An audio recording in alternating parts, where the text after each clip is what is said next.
ইমাম চাকরি করে মসজিদে কয় ঘন্টা? 24 ঘন্টা। একক তো না থাকলে রিক্সা ড্রাইভার কয়ে গেছিলেন কই?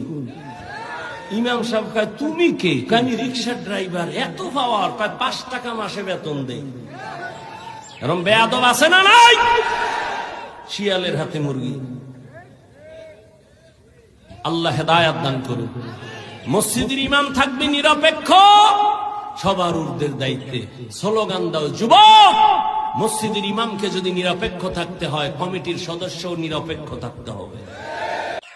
একবারে 100% সত্যি হুজুর, একবারে 100% সত্যি কথা আমার প্রিয় হুজুরে বলছেন। মেসাবে যদি মসজিদের ইমাম সাহেব যদি এক ওয়াক্ত কোনো বাই চান্স কোনো ব্যতিক্রমে যদি একটা ওয়াক্ত যদি ক্যান্সেল মারি দেন কোনো কারণবশত, কিন্তু মেসাবরাইয়া মসজিদ হইয়া হৈফত দেওয়া লাগে। কিন্তু হালাকে মসজিদর মহল্লার মানুষ 5 ওয়াক্ত যদি আইন নাতে তারার কোনো অসুবিধা নাই, তারার হৈফত কোনো খানো দেওয়া লাগে না।